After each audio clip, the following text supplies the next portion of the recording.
Hi Capricorn, this is Jav. Welcome po sa ating channel. By the way, Capricorn, this is Timeless Gabay Tarot Reading. Gamitin ang reading na ito bilang gabay lamang. Tandaan Capricorn, ito po ay general reading. Angel number 1616, Willpower. Things may feel out of sync and not within your control. The whisper of the divine is asking that you remember that you are being supported and that your will is your superpower.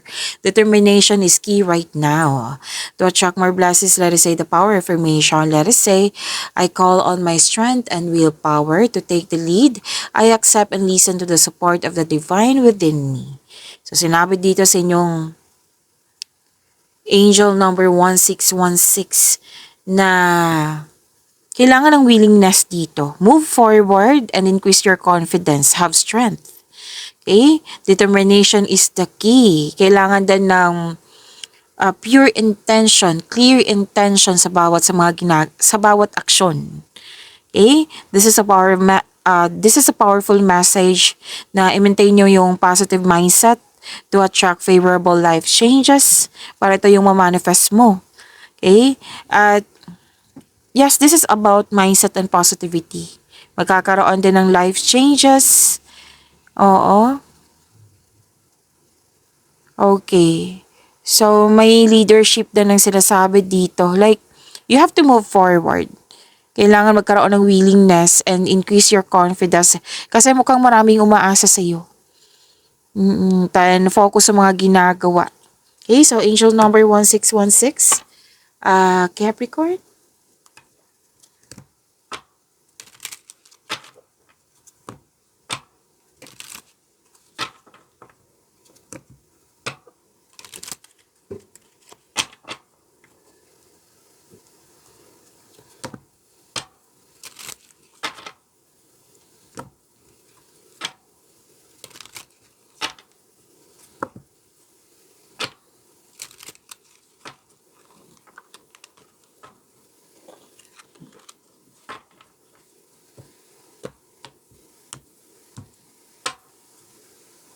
Maraming salamat po sa mga hindi nag-skip ng ads. Subscribe na po kayo sa ating channel at click bell notification para updated po kayo sa bagong video natin. Para sa mga gustong magpa-reading po, comment po kayo ng personal reading and check my reply sa comment section.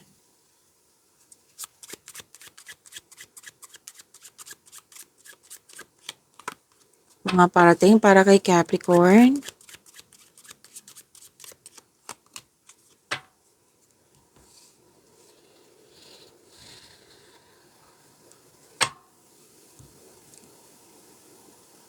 Natuwa ka kasi may taong malapit sa iyo na napatunayan niya sa iyo na yung loyalty and support. Yes, natuwa ka. Pero din may bago kang kasamahan, bagong kaibigan na magaan ng loob mo sa kanya. This is about loyalty, faith, yes. Makaka-receive din kayo ng magandang balita. At may positive result sa mga ginagawa nyo. Wow. Yes, may positive result. May announcement. May magaganap na announcement. May nakapasa din sa exam. Nakapasa sa test.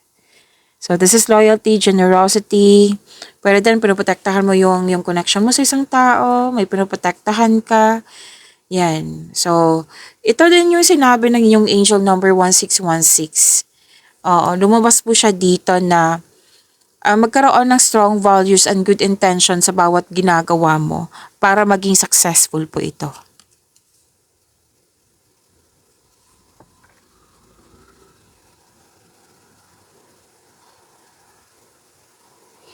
At sabi din dito na may single female dito na regarding, what I meant it, may single female na malaking kanyang influence ngayon or pwedeng ikaw to. Tapos may tao dito na too submissive in some situation, pwedeng ikaw to, pwedeng siya. Oo, may obedience. Oo. At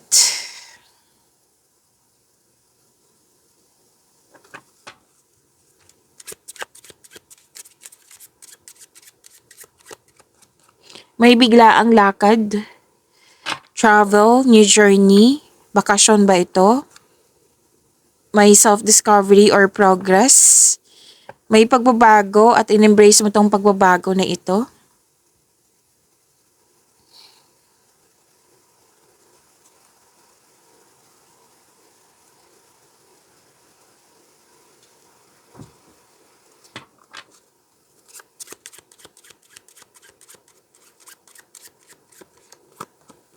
May malaking influence din ng isang lalaki. May babae, may lalaki. Yes, may malaking influence pa din ikaw to pa din siya. Pero mag-ingat kayo ha sa mga babae dito na single, na kung may bago kayong kakilala dyan na lalaki na kailangan mong alamin kung totoo bang anong tawag dito, single siya. Kasi maaring hindi mo alam na makapasok ka sa love affair or third party nga. So, para dobleng ingat din. Okay? So, dobleng ingat. Mas mabuti yung sigurado. Kasi alam niyo naman, love affair, third party, sakit ng ulo yan. So, bago kayo mahulog sa kanya, and bago kayo ma-fall in love sa kanya, then kilalanin mo na ng mabuti. Wag kayong magmadali. Much better na alam mo kung sino siya. Okay? So, may dito. Dalawang card mismo nagsabi dito na may fresh start. At may buntes, mabubuntes, may nanganak. Parati itong lumalabas sa inyo, Capricorn. And may ginagawa kayo dyan na wala pa kayong experience, like haharapin mo to. Oo, naaminado kayo wala kayong experience sa binigay na task sa iyo. And this is the sign po na mag-start kayo ng project or mag-start ng relasyon. Tapos may na-miss kang tao dito or may na-miss kang bata.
Energy para kay Capricorn. Malakas ang iyong intuition, Capricorn, at may malalaman kayong sekreto. Oo, or malalaman mo na kung sino yung taong hindi totoo sa'yo. Pwede din pong hindi tao, pwede din mga bagay-bagay dyan na may malalaman kang may hidden charges. Like, kailangan mong malaman. So, nakikita ko dito nakinig kasi yung intuition.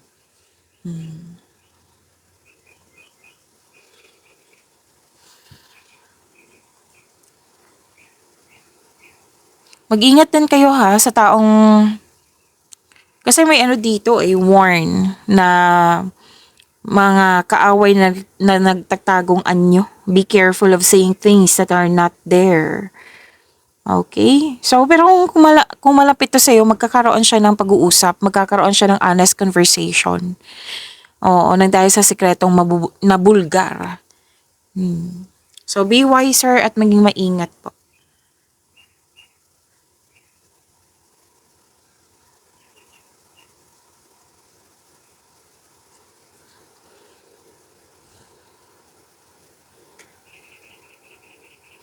Okay, authority person. Okay? So, your authority person, lahat gagawin mo na masusunod yung gusto mo, desisyon, ideas, or plano. Ginagamit mo ang katalinuhan o lohika para makamit ang tagumpay. So, gumagawa ka ng aksyon upang manindigan. At magtiwala sa iyong boses, makinig sa inyong intuition. Dalawang card na mismo nagsabi niyan. So, nabigay ka ng mataas na pasensya dito, oh. Ginagalang ka at kinikilala ka ng mga tao dyan kasi marami ka ng kontribusyon. Kung may legal concern kayo, makaka-receive kayo ng mabuting balita.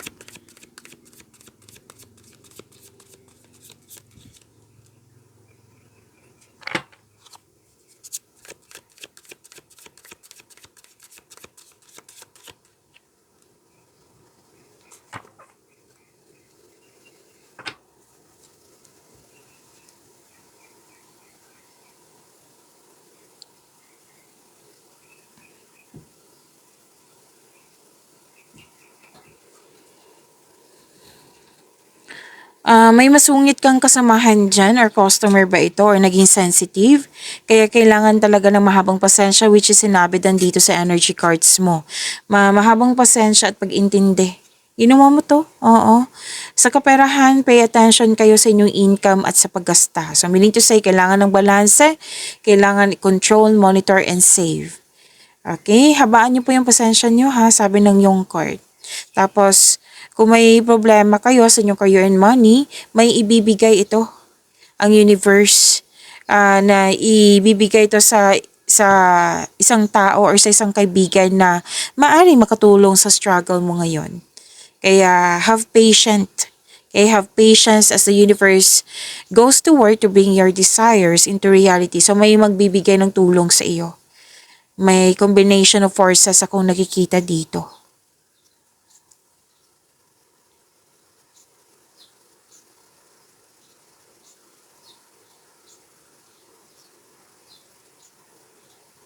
Okay, may sabi din dito na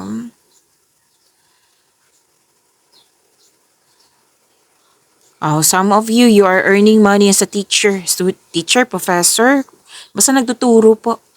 And this is also means na some of you're going back to school or mag-self-study kayo or pwede din ba-enroll kayo or mag-take ng pastoral or board exam para magkaroon ng traditional career path or you're moving up to the ladder of success.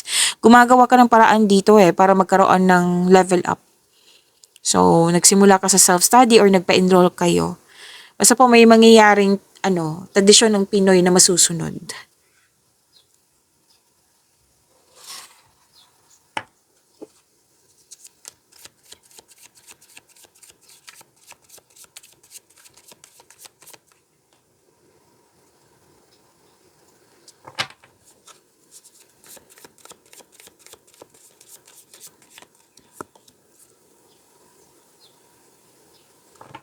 Capricorn, huwag niyong kalimutan na mag-subscribe sa channel natin at click yung bell notification para updated pa kayo sa reading natin. At marami kayong video reading tungkol sa inyong February, baka may oras kayo. Hanapin niyo lang po sa channel natin. Scroll down niyo lang po hanggang sa makita niyo po, okay?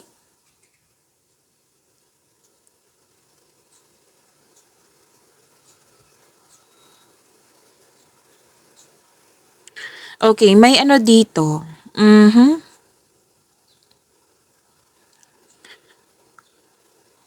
Sa mga single, ayaw nyo muna makipagrelasyon.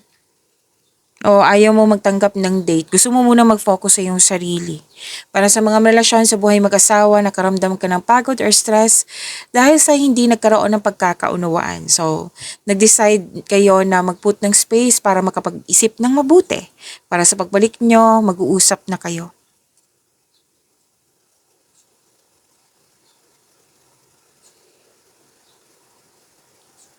At sabi din dito na accept your mistakes as well sa person mo so you can successfully let the past go. Maaari din na magpakita or may balak bumalik yung past love mo para humingi ng tawad sa iyo at mag-put ng closure. So seek forgiveness in order to move forward. Okay? May dito nag-celebrate ng completion. Pwede din achievement. Completion, achievement, parehas lang yan. Pwedeng monthsary anniversary. Yes, or birthday. Any kind of, achievement. Yes, togetherness to. May bonding ako nakikita dito. So, claim nyo po itong successful completion na ito. Kasi malaking achievement to Okay? Pagyamanin nyo po yung blessings na binigay sa inyo. Capricorn, see you tomorrow. Maraming salamat po.